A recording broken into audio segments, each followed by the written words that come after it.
Hello दोस्तों, स्वागत है आप सभी का आपके अपने यूट्यूब चैनल प्रतिष्ठा हिंदी ज्ञानधारा में। तो आप सभी को पता है कि इस समय हमारा जो टॉपिक चल रहा है वो चल रहा है विसर्ग संधि का। और विसर्ग संधि में अगर हम बात करें तो इसकी एक क्लास आ चुकी है। अगर आप में से किसी ने नहीं देखी है तो आप मेरे चैनल की प्लेलिस्ट में जाइएगा, वहाँ पे संस्कृत व्याकरण की जो है प्लेलिस्ट पड़ी होगी, वहाँ से आप जो है विसर्ग संधि की जो फर्स्ट वीडियो कल आई है आप उसको देख सकते हैं। बाकी उसमें जो है मैंने स्वर संधि के बारे में भी पढ़ाया है, व्यंजन संधि के बारे में भी संपूर्ण अध्ययन कराया है। और साथ ही साथ ये जो महेश्वरा सूत्र हैं, वर्ण विचार हैं, मतलब वर्णों के बारे में, और पाणिनि कात्यायन जो त्रिमुनि हैं उनके विषय में भी चर्चा कर दी गई है। अगर आप में से किसी ने इस टॉपिक को नहीं पढ़ा है तो वो वहाँ से जाके पढ़ सकता है। और अगर जो लोग पढ़े हैं वो कोई दिक्कत ही नहीं है, फिर तो आपको ये चैप्टर जो है बहुत अच्छे से समझ में आ जाएगा। तो आज जो है हम उसी विसर्ग संधि के आगे की जो संधि थी, मतलब कि विसर्ग संधि में जो है उसके 5 भेद किए गए थे, तो जिसमें से 2 भेदों को हमने पढ़ लिया था, बाकी के जो भेद बचे हैं उनको आज हम देखेंगे। तो ठीक है, फिर क्लास में बने रहिएगा शुरू से अंत तक, तभी आपको जो चीज़ें हैं वो बहुत अच्छे से समझ में आएंगी। और एक बात और ध्यान रखिएगा, जैसे विसर्ग संधि की अगर हम बात करें ना, ये जो आज मैं संधि बताने जा रही हूँ इसको आप लोग एकदम मतलब ध्यान लगा के सुनिएगा, मैं कैसे कैसे चीज़ों को बता रही हूँ, क्योंकि इस संधि को अगर आप समझेंगे नहीं तो आपको दिक्कत होगी। जैसे आप मैथ्स के क्वेश्चन को सॉल्व करते हैं कि एक क्वेश्चन आता है, आपने उसको सॉल्व किया, नीचे पहुंचते हैं तो पता चलता है ये वाले क्वेश्चन में दूसरा फॉर्मूला यूज होगा। फिर उसके बाद जब उसका जो है सॉल्व करके और नीचे आते तो पता चलता है यहाँ पे तीसरा फॉर्मूला यूज होगा। तो आज की जो संधि है ना कुछ इसी प्रकार की है। तो घबराइएगा मत, धीरे धीरे आप चीज़ों को पढ़ते चलेंगे तो आपको बहुत चीज़ें समझ में आएंगी। क्या होता है कि हम ऊपर से देखते हैं और देख के ही हमारा सर चकरा जाता है, अरे ये तो देख कर ही नहीं समझ में आ रहा है तो मुझे क्या ही पल्ले पड़ेगा, लोग छोड़ देते हैं। लेकिन नहीं, आप उसको समझने का प्रयास तो कीजिए। आखिर अगर वो चीज़ मुझे समझ में आ जा रही है तो आपको भी समझ में आएगी। ऐसा तो है नहीं कि दुनिया में कोई ऐसी चीज़ लिख दी गई है जो हम समझ ना सके, पॉसिबल ही नहीं है समझना, ऐसा तो है नहीं। आप अगर ये मन में ठान लेंगे कि हमें समझ में नहीं आएगी तो वो बिल्कुल नहीं आएगी समझ में। लेकिन अगर आप ये सोचिए कि मैं एक बार कोशिश तो करूं समझने की, तो जरूर आप उस चीज़ को बहुत अच्छे से समझ पाएंगे। तो बस मेरा कहने का मतलब यही है कि आज जो संधि मैं पढ़ाने जा रही हूँ इसको आप लोग एकदम अच्छे से शांति से दिमाग के साथ जो है इसको देखिएगा और वीडियो को समझने का प्रयास कीजिएगा। संधि जो इसमें बताई गई है वो कैसे कैसे हुई है। तो चलिए क्लास की शुरुआत करते हैं उत्व संधि के साथ। तो यहाँ पे देखते हैं ये व्यंजन संधि का भेद है, तीसरा भेद है उत्व संधि। और इसमें 2 सूत्र आते हैं। पहला सूत्र देखते हैं, उत्व संधि का एक सूत्र है अतो रोरप्लुत ताद प्लुते, अतो रोरप्लुताद प्लुते, ये इसका सूत्र है। और अगर हम इसको तोड़ते हैं तो क्या बनेगा, अतः रो अप्लुताद अप्लुते। ये इसको तोड़ने पे ये शब्द का उच्चारण कैसे होगा, इसका उच्चारण अगर आपको करेंगे तो ऐसे ही करेंगे, अतः रो अप्लुताद अप्लुते। इसको तोड़ने पे इस तरीके से इसको तोड़ के हम पढ़ सकते हैं। और इसके विषय में जो मतलब इसका अर्थ निकल रहा है इस सूत्र से उसको हम पढ़ते हैं।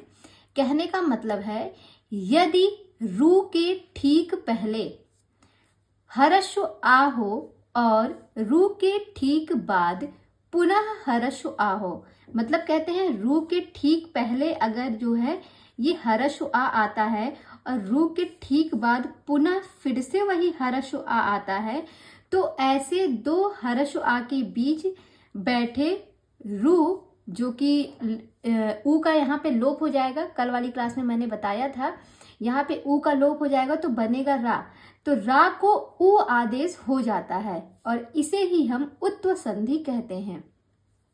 इसे हम क्या कहते हैं, इसे ही हम उत्व संधि कहते हैं। अब देखिए इसको मैंने इसको लिखा है ना, उसी को मैंने चार्ट के रूप में बताया है।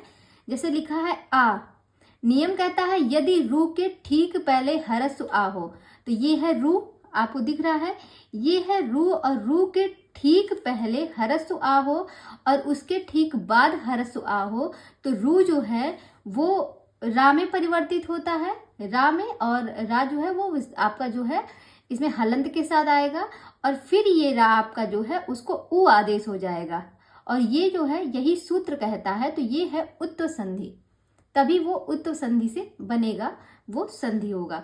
अब देखते हैं इसका एक उदाहरण, इससे आपको समझ में आ जाएगा। जैसे एक उदाहरण मैंने लिया है, देखिएगा, ध्यान से पढ़िएगा। लिखा है शिवस शिवस धन आचार्यः, शिवस धन आचार्यः। ये जो है एक संधि विच्छेद किया गया है। अब इसको हम संधि बनाते हैं। कौन सी संधि? ये उत्व संधि का उदाहरण है। तो जैसे यहाँ पे देखिए, यहाँ पे सा है और यहाँ पे आ है। तो आप जानते हैं सा को रु आदेश होता है, आपने पहले पढ़ा है। कैसे होता है? अब आपके दिमाग में आ रहा होगा ना कि कैसे सा को रु आदेश हो जाएगा। तो जो लोग पहले की क्लास पढ़े वो लोग समझ जाएंगे। सजुषोरु सह से एक सूत्र है, सजुषोरु। इस सूत्र से अगर कोई दंत सा है और उसके बाद कोई स्वर आ रहा है, आ रहा है, तो वो दंत सा किस में परिवर्तित हो जाएगा? रू में परिवर्तित हो जाएगा। तो यहाँ से सा जो है वो रू में परिवर्तित हो गया। कैसे? सजुषोरु रू से, इसका ये जो सूत्र है, इस सूत्र से सा जो है रू में परिवर्तित हुआ। अभी जो रू है, इसमें जो उ वर्ड, इसमें जो उ स्वर है, इसमें उस उ स्वर का लोप हो जाएगा, उसकी इत संज्ञा हो जाएगी, और तस्य लोपा से उस उ का लोप हो जाएगा। तो उ की जो है इत संज्ञा होगी, जिस वजह से उ का लोप हो जाएगा। तो बचेगा क्या? केवल जो है आपका हलंत रा बचेगा। और ये सब हमने कल की वीडियो में पढ़ा हुआ है। जिसको नहीं समझ में आया है वो जाके पहले वीडियो देख ले, फिर यहाँ पे चीजें समझ में आएंगी। तो इतना तो कल का नियम ही है। फिर उसके बाद कहते हैं जब रा हो जाता है तो नियम के अकॉर्डिंग क्या कहा गया है कि अगर, अब देखिए यहाँ पे आपका रा मिल गया और रा के पहले आ, तो आप जानते हैं शिव लिखा है ना, तो वा में तो स्वर छिपा ही है, आ। तो नियम कहता है अगर रा के पहले आ हो और रा के बाद भी आ हो, तो दोनों कंडीशन में आ तो है ना, तो इस रा को कौन सा आदेश हो जाएगा? उ आदेश हो जाएगा। तो और ये उ आदेश किस सूत्र से हुआ है? तो ये हुआ है अतो रोर प्लुताद प्लुते सूत्र से जो है उ आदेश हो गया है। किसको? रा को। और जब इसको उ आदेश हुआ तो फिर कायदे से देखा जाए तो यहाँ पे उ होना चाहिए, लेकिन यहाँ पे क्या बना? यहाँ पे बना शिवो आचार्य। क्या बना? शिवो आचार्य बना। अब कहेंगे उ को ओ आदेश क्यों हो गया? तो आप जानते हैं जो आदि गुणा सूत्र है, गुण संधि का जो सूत्र है आदि गुणा, उसमें नियम कहता है अगर आ और उ आते हैं तो वहां पे उ को कौन सा, आ के बाद अगर कोई उ आपका वर्ड आता है तो उ को कौन सा आदेश हो जाएगा? उसको ओ आदेश हो जाएगा। ये गुण संधि का सूत्र है। तो उस सूत्र से जो है यहाँ पे उ को कौन सा आदेश हो गया? ओ आदेश हो जाएगा। किस सूत्र से? गुण संधि वाले सूत्र से। तो क्या बने जाएगा? शिवो आचार्य। क्या बनेगा? शिवो आचार्य बनेगा। गुण, ये देखिएगा यहाँ पे मैंने लिखा है आदि गुढ़ा सूत्र से आ प्लस उ को ओ आदेश हुआ, तो ये बना ये। इतना समझ में आया? अब देखिएगा इसमें तो ये आ लिखा है मैंने। अब आप सोचेंगे ऐसा तो कोई शब्द नहीं होता, तो आपको याद है एक सूत्र आपने पढ़ा था पूर्व रूप संधि। एक संधि आपने पढ़ी थी पूर्व रूप संधि, किसमें? स्वर संधि में। उस पूर्व रूप संधि का नियम है अगर कोई वर्ड जो है ए और ओ के बाद अगर कोई स्वर नहीं, आ स्वर आता है, ए और ओ के बाद अगर कहीं पे आ स्वर आता है तुरंत, तो वहां पे आ जो होता है वो अवग्रह के रूप में लिखा जाता है। ये सूत्र आपने पहले पढ़ा है। तो यहाँ पे जो देखिए ओ आ रहा है ना, तो उस सूत्र से आ को कौन सा आदेश हो जाएगा? आ जो है वो पूर्व रूप संधि से यहाँ पे अवग्रह के रूप में परिवर्तित हो जाएगी। तो क्या बनेगी? शिवो आचार्य। शिवो आचार्य, इसको क्या पढ़ते हैं हम? आ ही पढ़ते हैं ना, शिवो आचार्य पढ़ेंगे। इस तरीके से ये फिर लिखा जाएगा। और ये किस सूत्र से हुआ है? ये हुआ है एंग पदांता दति से पूर्व रूप सूत्र से ये जो है ये सूत्र का निर्माण हुआ है। इसीलिए मैंने पहले ही बोला था इसको आप समझिएगा, बहुत लंबा है। इसका एक और उदाहरण लेते हैं, तब आपको अच्छे से समझ में आएगा। पहला आपने देख लिया, घबराइएगा मत, आराम से पढ़िएगा। इसका दूसरा एग्जाम्पल देखते हैं। एक बार थोड़ा टाइम देके पढ़ लीजिए, बार बार आपको पढ़ने की जरूरत नहीं पड़ेगी जब एक बार आपके दिमाग में अच्छे से ये बैठ जाएगा। दूसरा एग्जाम्पल है देवस धन अपि। ठीक है, अब आप कहेंगे पहले तो यहाँ पे सा है, तो आप सा को क्या करेंगे, रू आदेश करेंगे। किस सूत्र से, सजुषोरु रू से जो है सा को रू आदेश हो गया। इस नियम से जो है सा को रू आदेश हुआ। अब रू है तो रू में ऊ का जो है लोप हो जाएगा। ऊ जो है वो इत संज्ञक से इसका लोप हो जाएगा, तस्य लोपा से इसका लोप कर देंगे। ठीक है, तो यहाँ पे ऊ जो है वो हट जाएगी तो बचेगा रा। ये रा जो है वो कैसा रा बचेगा, तो ये आपका हलंत वाला रा बचेगा, क्योंकि इसमें से स्वर हट गया। अब जब ये हलंत वाला रा बचेगा तो नियम कहता है अगर रा के पहले आ हो और रा के बाद आ हो तो उस हिसाब से रा को ऊ आदेश हो जाएगा। तो यहाँ पे आप जान रहे हैं वा में आ ही तो छिपा है और इधर भी आ स्वर है, तो इस हिसाब से रा को ऊ आदेश हुआ। तो ये किस सूत्र से हुआ, तो ये हुआ अतो रोरप्लुत ताद प्लुते। इस सूत्र से जो है रा को ऊ आदेश हो गया। इतना आपको समझ में आ गया।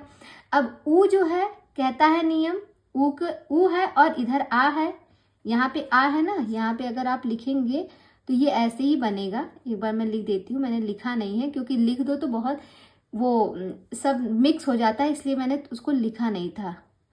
और जब इसको हम आ को अलग करेंगे यहाँ से तो ये हो गया आपका आ और ये हो गया देव। तो अब आपको दिख रहा है ना, इसमें आ छिपा था, आ को मैंने अलग किया तो ये हो गया देव और यहाँ से हो गया आ। फिर इन दोनों को जब हम जोड़ेंगे तो आ और ऊ मिलके ओ बनेंगे। किस सूत्र से, आद गुड़ा सूत्र से। यहाँ पे ओ बनेगा और ओ जब बनेगा तो क्या बन जाएगा, देवो अपि बनेगा। देवो अपि बनेगा और यहाँ पे जो आ है देवो अपि। नियम कहता है ए और ओ के बाद अगर आ वर्ड आता है, आ स्वर आता है, तो वो जो है पूर्व रूप संधि से क्या हो जाएगा, आ को अवग्रह हो जाएगा। आ जो है उसको हम उसके लिए अवग्रह का निशान लगा देंगे बस, और कुछ नहीं करेंगे। तो ये आपको देखिए यहाँ पे अवग्रह का लगा दिया और देवो अपि इस तरीके से लिखा जाएगा। ये शुद्ध है। तो आपको इतना समझ में आ गया। अगर नहीं समझ में आया है तो एक बार फिर से वीडियो को पीछे जाके देखिएगा। और यहाँ पे मैंने हर किससे कौन सा वर्ड क्यों बना है उसका मैंने सूत्र लिखा है। अगर आपको ये सूत्र नहीं याद आ रहा तो आप जो है पहले की वीडियो देखिएगा, मैंने ये सारे सूत्र पढ़ा दिए हैं पहले भी। आज जो है मैं इस सूत्र को पढ़ रही हूँ, बाकी ये सूत्र है, इस सूत्र के बारे में, इसके बारे में और इसके बारे में, सबके बारे में आपको पढ़ा दिया गया है। तभी जो है आज व्यंजन नहीं विसर्ग संधि पे हम लोग पहुंचे हैं। इस संधि के कुछ और भी उदाहरण हैं, उनको भी आप नोट कर लीजिए। और दो मैंने आपको समझा दिया है, बाकी जब आप फ्री रहिएगा, नहीं तो इसी क्लास के दौरान ही वीडियो रोक के आप पहले इनको आप सॉल्व कीजिए। जिस नियम से मैंने बताया है उसी नियम से आप इनको भी सॉल्व करेंगी तो ये चीज़ आपका बन के आएगा सेम। ठीक है, और ये आप देख लीजिएगा उदाहरण, इसी सूत्र का उदाहरण है ये सब, और सब महत्वपूर्ण है। नोट में एक बात लिखी गई है कि अवग्रह के पहले यदि ओ हो तो वहां विसर्ग संधि होगी। क्या कहते हैं, अगर अवग्रह, ये जो अवग्रह का निशान है, अगर इसके पहले ओ हो, ए नहीं ओ हो, तो वहां पे विसर्ग संधि होगी। और अगर ए वर्ड आता है और वहां पे जो है अवग्रह के पहले ए आता है तो वो कौन सी संधि हो जाएगी, वो पूर्व रूप संधि हो जाएगी, यानी कि स्वर संधि का वो भेद हो जाएगा, नहीं तो ये विसर्ग संधि का भेद रहेगा। ये बात आप ध्यान रखिएगा। और इसका जो दूसरा सूत्र है वो है हसिचा। और हसिचा जो है इसका हम नियम पढ़ते हैं, इसका नियम हम देख लेते हैं कि नियम क्या कहता है।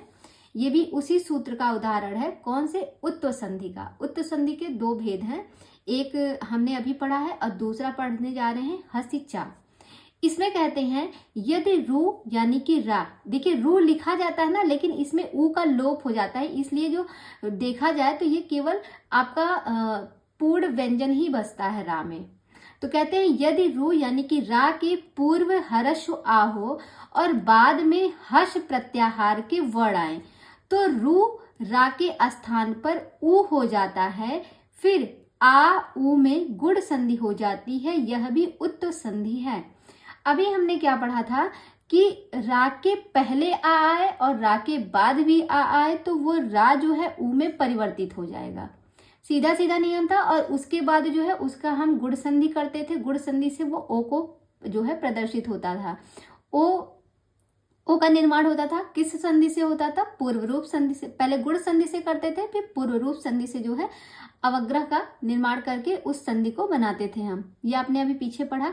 यहाँ पे देखिएगा, यहाँ पे मैंने चार्ट के माध्यम से बताया है। ये जो हस प्रत्याहार है, इस सूत्र से अगर देखा जाए तो उत्व संधि कैसे बनेगी? वो बनेगी अगर, पहले तो जानिए हस प्रत्याहार। हस प्रत्याहार मतलब क्या हुआ? तो हस प्रत्याहार में वर्गों का तीसरा, चौथा और पांचवा वर्ण, साथ ही साथ या, वा, रा, ला और हा वर्ण आते हैं। ये बात आप ध्यान रखिएगा। जो हस प्रत्याहार है, इसके अंतर्गत कौन कौन से वर्ण आते हैं, तो वो आप ध्यान रखिएगा कि इसके अंतर्गत कौन कौन से वर्ण हैं। प्रत्येक वर्गों का तीसरा, चौथा, पांचवा और या, वा, रा, ला और हा वर्ण आते हैं। इसको मैंने चार्ट के माध्यम से बताया है कि रा के पहले आ हो और रा के बाद हस प्रत्याहार हो, मतलब कि हा, या, व, रा, ला या फिर कोई किसी भी वर्ग का पांचवा वर्ण, चौथा वर्ण या तीसरा वर्ण हो, तो वहां पर क्या हो जाएगा? ओ आदेश होगा। रा को होगा उ और आ यहाँ पे आ जाएगा और आ और उ जो है गुण संधि से मिलके बन जाएंगे ओ। ये समझ में आया? इसका उदाहरण देखिए। उदाहरण जो है आपके सामने है शिवस धन वंद्य। शिवस धन वंद्य ये है, तो ये पदांत सकार से यहाँ पे सा है। देखिएगा, सा को कौन सा आदेश होगा? रु आदेश होगा। किससे होगा? सचुषोरु, रू से जो है इसको रु आदेश होगा। और रू से उ का जो है इत संज्ञा हो जाएगी। जो उ है इसकी इत संज्ञा हो जाएगी और तत् से लोपा से उ का लोप हो जाएगा, बचेगा रा केवल। और फिर रा जो है ये आपका हसिचा। नियम कहता है अगर रा के पहले आ हो, तो आप जानते हैं वा में आ छिपा हुआ स्वर है, तो रा के पहले आ है और रा के बाद कोई जो है हस प्रत्याहार हो, तो वा जो है ये हस प्रत्याहार के अंतर्गत आता है। ये देखिए यहाँ पे है ना वा, तो नियम के हिसाब से रा के बाद में जो है हस प्रत्याहार का वर्ड आया है, तो इस हिसाब से भी रा को जो है उ आदेश हो जाएगा। और जब उ आदेश हो गया है तो ये उ और यहाँ का आ, वा में आ छिपा है ना, तो इसको आप कर लीजिए यहाँ पे ऐसे विसर्ग बना लीजिए। तो यहाँ, अरे विसर्ग नहीं, यहाँ पे हलंत कर लेंगे तो यहाँ से आ निकल जाएगा और आ और उ मिलके क्या बन जाएंगे? यहाँ पे बनेंगे आपके ओ। और ये किस सूत्र से हुआ है? तो ये हसिचा सूत्र से जो है रा के स्थान पर उ आदेश हुआ है। ये इतना आपको समझ में आया? फिर इसके आगे जो है यहाँ पे देखिएगा, वो जो मैं पढ़ी हूँ वो अभी आपको क्लियर दिख रहा होगा। यहाँ पे आ छिपा है और ये उ है और आ यहाँ से देखिए और उ यहाँ से निकला। इन दोनों को जब हम जोड़ेंगे तो गुण संधि से ये क्या बनेगा? ओ बनेगा। और फिर जब इनको हम जोड़ते हैं तो क्या बनेगा? शिवो वंद्य। आ और उ मिलके गुण संधि आदेश होगा और बन जाएगा शिवो वंद्य। शिवो वंद्य बन जाएगा। और ये कौन सा संधि है? ये उत्व संधि है। अगर आपको ओ के बाद अवग्रह का निशान दिखता है तो वो है आपकी उत्व संधि। और ओ के बाद अगर कोई आपका जो है वर्ण आता है, कौन सा वर्ण? हस प्रत्याहार का वर्ण, तो वहां पे भी उत्व संधि होती है। उत्व संधि का एक और उदाहरण लीजिए, मनस धन रथा। तो यहाँ पे जान रहे हैं उसी नियम से सा को जो है रु आदेश होगा और रू को क्या हो जाएगा? रा हो जाएगा। और फिर इस रा को उ आदेश हो जाएगा। क्यों? क्योंकि हसिचा सूत्र है, उस सूत्र से रा को उ आदेश होगा। और आप जानते हैं यहाँ पे लिखा है मन, यहाँ का मन हमने उठा के यहाँ पे रखा है। हर जगह इसलिए नहीं लिखे, अगर कायदे से देखा जाए तो हमको यहाँ पे भी लिखना चाहिए था, यहाँ पे भी, पर पता है समझाने के लिए मैंने यहाँ पे लिखा नहीं, क्योंकि लिखते तो आपको जो है सब ऐसे मिक्स हो जाता, समझ में नहीं आता, तो दिखता नहीं कि जो बदलाव हो रहा है वो हो कहाँ पे रहा है, किस वर्ड में बदलाव हो रहा है।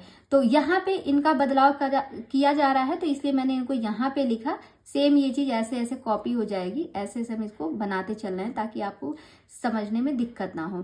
फिर यहाँ पे आया मन और उ, और ना से जब हम आ को अलग करेंगे तो ये हलंत के साथ अलग हो जाएगा और आ स्वर यहाँ पे निकला और यहाँ से उ, आ उ मिलके ओ बन गए। कौन से सूत्र से? तो ये गुण संधि का सूत्र है। और क्या बन जाएगा फिर बाद में? मनो, ना में ओ जुड़ेगा तो मनो, और रथा को हम ऐसे उतार लेंगे तो बन जाएगा मनोरथा। ये उसी सूत्र का उदाहरण है। और इसके कुछ अन्य उदाहरण भी मैंने दिए हैं, वो आप देख सकते हैं। अन्य उदाहरण में जैसे है रामो हसति, सरोवर पयोधरा, अधोगति यशोदा, रामो जयति, मेघो गर्जति, तेजोमयः मनोभावा। ये सभी के सभी इसी जो है विसर्ग संधि के उदाहरण हैं। आप एक बार इनको कॉपी पे बैठ कर सॉल्व कीजिएगा, कॉपी पेन लेके बैठिएगा और इनको सॉल्व कीजिएगा। आपको अच्छे से जो है सारे एग्जाम्पल समझ में आ जाएंगे और संधि भी आपकी अच्छे से तैयार हो जाएगी। आगे देखते हैं, एक और संधि है जिसका नाम है, ये व्यंजन संधि ही है, जिसका नाम है रलोप संधि। कौन सी संधि है? रलोप संधि है। रलोप संधि का जो सूत्र है वो होता है रोरी। रलोप संधि का सूत्र क्या है? वो है रोरी। देखिए सूत्र, मैं बार बार कह रही हूँ, सूत्र जरूर याद रखिएगा, ठीक है। और हाँ, जैसे आप सोच रहे होंगे इन सब पे प्रश्न कैसे आते हैं। आप पहले सूत्र को याद करिए, संधि को समझिए, और कुछ टाइम बाद मैं व्याकरण पे भी आपको क्विज कराऊंगी। और अगर आप सब संस्कृत से रिलेटेड क्विज करना चाहते हैं तो आप मेरे जो है टेलीग्राम ग्रुप को ज्वाइन कीजिए। उसमें जो है संस्कृत की क्विज मॉर्निंग में 10 बजे से स्टार्ट कर दी गई है, और जो है टॉपिक वाइज आपको क्विज भी वहाँ पे मिल रही है। तो आप अगर करना चाहते हैं, अगर आपको लगता है कि संस्कृत का पार्ट जो है आपका तैयार नहीं हुआ है अच्छे से, तो आप वहाँ से जाके अभी साहित्य की क्विज करिए, क्योंकि स्टार्टिंग मैंने साहित्य से ही किया है। और जब इधर व्याकरण खत्म होगा तो व्याकरण की भी क्विज आपको कराई जाएगी। तो आपको समझ में आएगा कि कैसे कैसे जो है ये सूत्र जो है, इसके प्रश्न कैसे कैसे पूछे जाते हैं। और सूत्र को आप जरूर याद रखिएगा, बिना सूत्र, क्योंकि यहाँ से प्रश्न आने के चांसेस ज़्यादा हैं, क्योंकि अब आज के टाइम में जो पेपर बन रहा है वो बहुत ही टफ बन रहा है। तो आपसे थोड़ी ना है कि विसर्ग संधि की बात विसर्ग संधि से नहीं पूछेगा, बस स्वर संधि से क्वेश्चन करेगा, नहीं। आज के टाइम में अगर देखा जाए तो व्यंजन संधि, विसर्ग संधि से ज़्यादा चांसेस हैं प्रश्न आने के। तो इसलिए संधि को आप अनदेखा मत करिएगा। तो चलिए देखते हैं, ये जो रलोप संधि है इसका एक सूत्र है रोरी। इसका नियम क्या है? नियम है कि रा के बाद रा आए तो पूर्व रा का लोप होता है। इसमें सिंपल सा है कि रा के बाद रा आए तो पूर्व रा का लोप होता है। और इसको मैंने चार्ट के रूप में देखिए यहाँ पे बताया भी है। ये देखिए, ये मैंने चार्ट के रूप में यहाँ पे बताया भी है। चार्ट इसलिए बता देते हैं ताकि आपको मतलब चीजें आसानी से दिखे और समझ में आए। जैसे यहाँ पे कोई शब्द लिखा है जिसका अंतिम पद जो है, हाँ, वो रा है, और रा के बाद जो दूसरा शब्द लिखा है, जब विच्छेद हम करते हैं, उसका जो पहला वर्ड है वो भी रा है। अगर ये स्थिति बन रही है तो जो पूर्व वाला रा है इसका क्या हो जाएगा? इसका लोप हो जाएगा, इस रा का लोप हो जाएगा। मैंने लिखा है इस रा का लोप हो जाएगा पूर्व वाले रा का। इसके लिए आप उदाहरण देखिए, समझ में आएगा। जैसे मैंने एक उदाहरण लिया है, एक मिनट, हाँ, लिखा है बालकास रम्यन्ते, बालकास रमन्ते। ये जो है पदांत सकार है। यहाँ पे सा को क्या आदेश होगा? रू आदेश होगा। उसी नियम से जो अभी तक हम पढ़ते आ रहे हैं, सजुशोरु, रू से जो है सा को रू आदेश हो जाएगा, और रू से फिर यहाँ पे क्या बनेगा? रा हो जाएगा। आप जानते हैं रा कैसे हुआ? आपको पता है ना, रू को रा कैसे हो जाएगा? क्योंकि यहाँ पे ऊ का लोप हो जाएगा, इत संज्ञा से ऊ का लोप हो जाएगा। तो यहाँ पे जब रा हुआ, ठीक है, और कहता है नियम कि रा के बाद अगर रा आता है, तो आप देख रहे हैं रा के बाद भी रा आ रहा है, तो क्या हो जाएगा? इस रा का लोप हो जाएगा। तो जब इस रा का लोप हो जाएगा, लोप मतलब वो खत्म हो गया, तो क्या बन जाएगा? बालका, फिर उसके बाद रमनते हम लिख देंगे, बालका रमनते, बस आपका बन गया बालका रमनते। यहाँ पे रा का जो है वो लोप कर दिया गया। ये किस सूत्र से हुआ? रलोप संधि से है, जिसका सूत्र है रोरी। आगे देखते हैं, रलोप संधि में एक और सूत्र है। एक सूत्र हमने देखा रोरी, जिससे रा के बाद अगर रा आता है तो पहले पूर्व वाले रा का लोप हो जाता है। और दूसरा सूत्र है ढलोपे पूर्व से दीर्घो अड़ा। कहता है ढा या रा का लोप हुआ हो तो उससे पहले यदि आ ई उ में से कोई वर्ड आए तो उसको दीर्घ करते हैं। नहीं समझ में आया होगा? एक बार फिर से पढ़ते हैं। ढा या रा का लोप हुआ हो और उससे पहले यदि आ ई उ में से कोई वर्ड आया हो तो उसको हम दीर्घ करते हैं। कैसे करते हैं? उदाहरण देखिए। जब कुछ समझ में ना आए तो थोड़ा सा सब्र किया कीजिए, उसके बाद अभी एग्जाम्पल से आपको समझ में आएगा। जैसे एक शब्द लिखा है पुनर्धन रमते, पुनर्धन रमते लिखा है। अब इसमें आप जान रहे हैं ये जो रा है, इस रा का इस रा से लोप हो जाएगा। क्यों होगा? क्योंकि इसके पहले हमने नियम पढ़ा, अगर रा के बाद तुरंत रा आता है तो पहले वाले रा का लोप हो जाता है। तो लोप यहाँ पे हो गया, ठीक है। जब लोप हो गया तो यहाँ पे बचा पुनः, क्या बचा? पुनः बचा ना। अब आप जानते हैं ना में आ स्वर छिपा हुआ है। नियम कहता है अगर जिस रा का लोप हो रहा है उस रा के पहले अगर आ ई ऊ में से कोई वर्ड आए तो उसको दीर्घ कर देंगे। तो आप देख रहे हैं इस पुनर में इसी रा का लोप हो रहा और इस रा के पहले जो ना वर्ड है इसमें आ स्वर छिपा हुआ है, यानी कि कायदे से देखा जाए तो ये आ जो है यहाँ पे आ रहा है, तो आ यहाँ पे आ गया तो इस आ को हम क्या कर देंगे? दीर्घ कर देंगे। नियम के हिसाब से अगर कोई वर्ड आता है तो उसको हम दीर्घ करते हैं। तो आ यहाँ पे है तो इसको हम कर देंगे दीर्घ और बन क्या जाएगा? पुनः रमनते, सॉरी पुनः रमते बनेगा, रमनते नहीं रमते बनेगा। इसी तरीके से इसका और एग्जाम्पल लीजिए आप, तभी आपको चीजें समझ में आएंगी। दूसरा है शंभुर राजते, तो यहाँ पे जो रा है इसका हो जाएगा लोप, फिर हम उठाएंगे शंभु को। तो आप जान रहे हैं जिस रा का लोप होता है उसके पहले अगर आ ई ऊ में से कोई वर्ड आता है तो यहाँ पे क्या आ रहा है? ऊ आ रहा है ना। जब ऊ वर्ड आ रहा है तो ऊ का हो जाएगा दीर्घ, ये आप जान रहे हैं क्योंकि अभी सूत्र हमने पढ़ा है। और जब उसका दीर्घ हो जाएगा तो क्या बन जाएगा?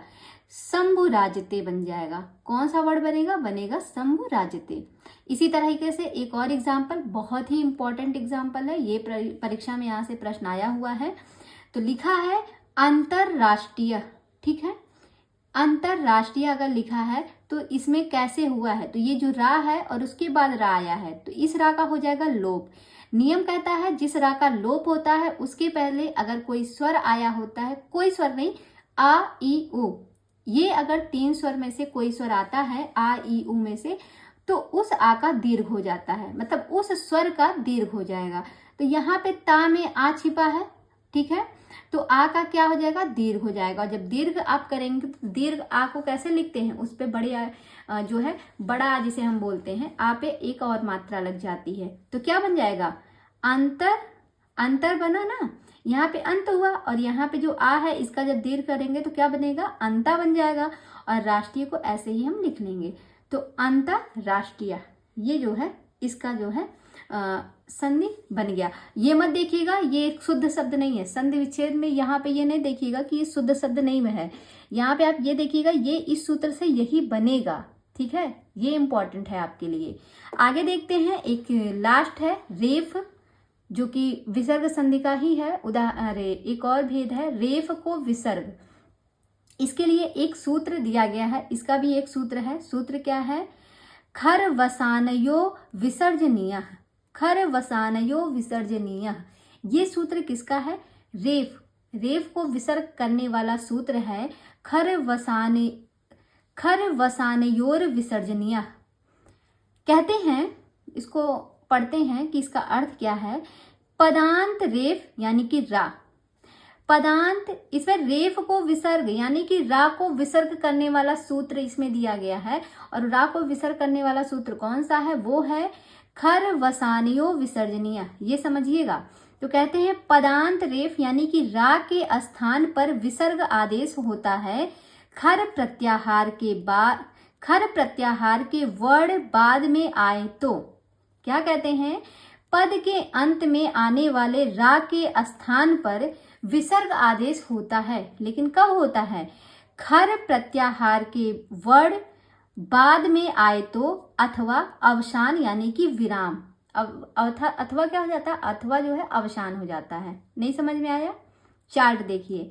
नियम कहता है अगर रा, पद के अंत में रा हो और उसके बाद कोई खर प्रत्याहार हो, कोई खर प्रत्याहार हो तो खर का मतलब आप जानते हैं प्रत्येक वर्ग का दूसरा वर्ड, पहला वर्ड और तीनों सा में से कोई भी वर्ड हो रा के बाद, या फिर कुछ ना हो। दूसरा क्या कहता है? अवसान यानी कि विराम हो, कुछ भी ना हो। एक तो नियम ये कहता है रा के बाद खर प्रत्याहार हो, और दूसरा कहता है रा के बाद कुछ भी ना हो यानी कि अवसान हो। तो ये जो रा है ना, इसको क्या आदेश हो जाएगा? ये विसर्ग आदेश होगा। ये कौन सा आदेश होगा? विसर्ग आदेश होगा। अभी आपको समझ में आएगा मैं क्या समझाने का प्रयास कर रही हूँ। इसका एक एग्जाम्पल लीजिए। पहले हम इस अवसान वाले के बारे में पढ़ते हैं कि इसका क्या होगा। तो कहते हैं अवसान में पदांत रा को विसर्ग हम कैसे करेंगे। तो नियम कह रहा है यहाँ पे जैसे लिखा है कि रा के बाद अगर कुछ ना हो, अवसान हो, तो वहां पे विसर्ग हो जाएगा। तो यहाँ पे लिखा है पुनर, लिखा है ना। अब बताइए रा के बाद कोई वर्ड आ रहा है, तो आप कहेंगे नहीं कोई वर्ड नहीं है। तो जब रा के बाद कोई वर्ड नहीं है यानी कि वहां पे कुछ ना हो, ये वाला नियम आ गया। कुछ ना हो यानी कि अवसान है, तो ये रा को क्या हो जाएगा, नियम के हिसाब से अगर कुछ ना हो तो इस रा को विसर्ग आदेश हो जाएगा। तो ये विसर्ग का निशान है, तो आप पुनः लिख के फिर विसर्ग लगा दीजिए, बन जाएगा पुनः। ऐसे ही इसका भी है, सनैर लिखा है, रा के बाद कोई वर्ड नहीं है, कोई कुछ नहीं आया, तो ये रा जो है वो विसर्ग में परिवर्तित होगा, बन जाएगा सनय। और इसके अन्य उदाहरण हैं जैसे उच्चय, निश्चय।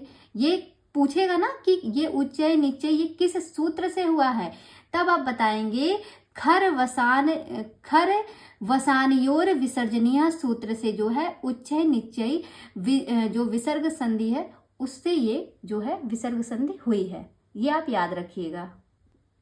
आगे देखते हैं, खर के बाद आए तो पदांत रा को विसर्ग।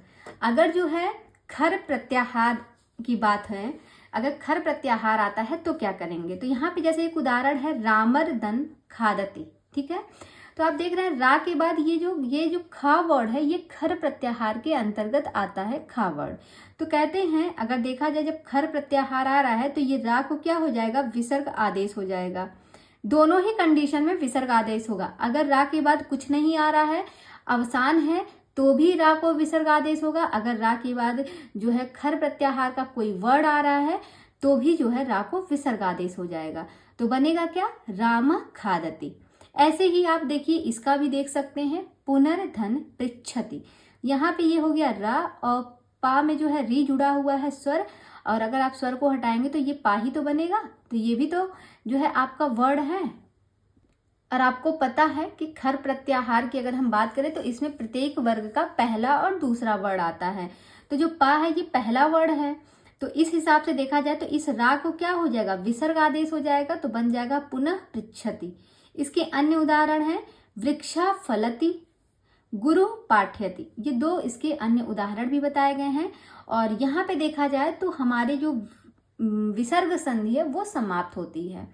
इतने ही विसर्ग संधि में जो है उसके भेद बताए गए हैं, और सभी के जितने भी सूत्र वगैरह बताए गए हैं सब मैंने पढ़ा दिए हैं, और सभी के मैंने एक एक दो दो एग्जाम्पल को भी अच्छे से समझाया है। अगर फिर भी आपको कहीं पे कोई समस्या आती है तो आप कमेंट में जाके मुझे बताइएगा, ताकि मैं उस चीज़ों का फिर निवारण कर सकूं। और इसके कुछ प्रश्न मैंने लिए हैं जैसे कि इसमें पूछे जाते हैं, उन प्रश्नों को भी सॉल्व करते हैं। जैसे लिखा है कि अगर प्रश्न आ जाए, यदि विसर्ग के आगे कोई खर प्रत्याहार का वर्ड आए तो विसर्ग के स्थान पर क्या होगा। वहां पे क्या हो जाएगा, वहां पे आपका हो जाएगा सा। क्या बन जाएगा, सा बन जाएगा, दंत सा हो जाएगा। और क्यों दंत सा होगा, विसर्जनीय से सूत्र से जो है ये दंत सा आदेश होगा। अब आप लोग कहेंगे ये कहाँ से आ गया, तो भाई जो लोग पहले की मेरी क्लास पढ़े हुए हैं उनको मैंने पढ़ाया है विसर्जनीय सूत्र का नियम क्या है। तो उसी सूत्र से जो है विसर्ग के बाद यदि कोई खर प्रत्याहार आता है तो विसर्ग के जगह पे दंत सा होता है। अगला क्वेश्चन है, नमः धन ते बराबर नमस्ते किस सूत्र से विसर्ग संधि हुआ है। तो ये जो नमस्ते शब्द बना है ना, ऐसे ही प्रश्न आते हैं एग्जाम में, इसलिए मैंने एक दो प्रश्नों को लिया है यहाँ पे। जैसे अगर आ जाए नमस्ते, तो अब यहाँ पे पूछ रहा है कि नमस्ते जो है ये किस सूत्र से यहाँ पे विसर्ग संधि हुआ है। प्रश्न बन सकता है नमस्ते जो है किस सूत्र से, इसमें हम कह सकते हैं कि इसमें विसर्ग संधि ही हुई है। तो वो सूत्र है विसर्जनीय से सह, इसी सूत्र से जो है नमस्ते में विसर्ग संधि हुई है। आगे है ऋत्व संधि का विधायक सूत्र क्या है।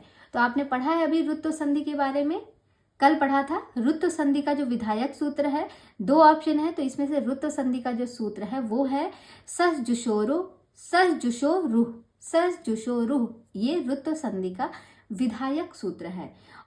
अगला क्वेश्चन है आपके सामने, यहाँ पे देखिएगा, पदांत सकार और सजुस के शकार के स्थान पर आदेश होगा। तो पद के अंत में अगर सा वर्ड आता है और सजुष के शा यानी कि मूर्धन्य सा के स्थान पर कौन सा आदेश होगा, उसे रु आदेश होगा। ये भी ध्यान रखिएगा। अगला है शिवस धन आचार्य बराबर शिवो आचार्य, किस सूत्र का उदाहरण है? तो ये किस सूत्र का उदाहरण है, अभी आपने इसके बारे में पढ़ा भी है। अतोरो अर्प्लुताद प्लुते, अतोरो अर्प्लुताद प्लुते सूत्र का ये उदाहरण है शिवस आचार्य। ठीक है, आपने ये अभी आपको मैंने ये संधि करके बताई भी है। और एक चीज और इम्पॉर्टेंट है, इनका उच्चारण स्थान थोड़ा आप ध्यान दीजिएगा, परीक्षा में प्रश्न बन सकता हो शायद, कि जो आयोग वाह 4 बताए गए हैं उनका उच्चारण स्थान क्या है। वैसे तो हर वर्ड का हमने उच्चारण स्थान पता रहता है, हमने सबका याद किया है कि हा का उच्चारण स्थान क्या है, शा का क्या है, दा का क्या है, ता का क्या है, लेकिन आयोग वाह का अगर किसी को नहीं पता है, बहुत से लोगों को पता भी होगा, लेकिन अगर नहीं पता है तो आप यहाँ से नोट कर लीजिएगा। और आयोग वाह में जो 4 वर्ड आते हैं, जैसे अनुस्वार है, तो आप ध्यान रखिएगा जो अनुस्वार है उसका जो उच्चारण स्थान है वो है नासिका। विसर्ग का जो उच्चारण स्थान होता है वो होता है कंठ से। जिह्वा मूल्य का जो उच्चारण स्थान है वो है जिह्वा मूल, यानी कि कंठ के भी नीचे वाले हिस्से से। और उपधमानीय का जो उच्चारण स्थान है ये है आपका ओष्ठ, इसका उच्चारण स्थान ओष्ठ है। तो ये कुछ उच्चारण स्थान थे जो कि महत्वपूर्ण थे, मैंने सोचा कि इनको भी लास्ट में बता ही दे। और क्योंकि आज यहाँ पे आपकी विसर्ग संधि समाप्त होती है और विसर्ग संधि के साथ साथ आपका संधि का टॉपिक भी पूरा समाप्त होता है। और अब आप बताइएगा अगर आपको किसी भी संधि में कोई प्रॉब्लम होती है, कोई समझ में नहीं आया है, तो आप कमेंट करके बताइएगा, ताकि फिर अगले दिन जो है मैं उस संधि को फिर से क्लियर कर दूंगी और उसके बाद फिर आगे वाले टॉपिक पे चलूंगी। लेकिन एक बार आप ईमानदारी से सारी संधियों को अच्छे से पढ़िए, और अगर कहीं दिक्कत आती है, कन्फ्यूज़न होता है, तो प्लीज़ बताइएगा, ताकि उस संधि के बारे में फिर से हम उसको अच्छे से समझा सकें। और अगर आप लोगों में से किसी ने पूरी वीडियोस नहीं देखी है तो वो जाके प्लेलिस्ट में सारी वीडियोस पढ़ी हैं, वहाँ से जाके सारे संधियों के बारे में अच्छे से पढ़ सकता है। और मैं बार बार यही कह रही हूँ, संधियों को आप हल्के में मत लीजिएगा, क्योंकि साहित्य तो हर किसी ने पढ़ा है, लेकिन व्याकरण वाला पार्ट लोग अक्सर छोड़ देते हैं, और खास करके संस्कृत व्याकरण का। हिंदी व्याकरण तो फिर भी आप लोग कर लेते हैं, लेकिन संस्कृत व्याकरण में दिक्कत हो जाती है, तो इसलिए आप इनको नज़रअंदाज मत कीजिएगा। और अगर आप इस पे प्रश्नोत्तरी करना चाहते हैं कि आपकी संस्कृत का जो टॉपिक है आपका वो और भी बेहतर हो जाए, वैसे तो मैंने पढ़ा ही दिया है इंपॉर्टेंट चीज़ें, और अगर आप चाहते हैं तो आप जो है क्विज टेलीग्राम ग्रुप को ज्वाइन कीजिए और वहाँ से क्विज को डेली करिए, जिससे क्या होगी, और जो मैं क्विज कराऊंगी ना उसको मैं रिपीट भी कराती चलूँगी, जैसा टाइम मिलेगा तो कोई ना कोई क्विज जो नहीं सही से हो पाएगी उसको फिर से रिपीट भी कराया जाएगा। तो आप वहाँ से अपनी तैयारी को और बेहतर कर सकते हैं। तो मिलते हैं कल एक नए टॉपिक के साथ, तब तक के लिए आप सभी का बहुत बहुत धन्यवाद।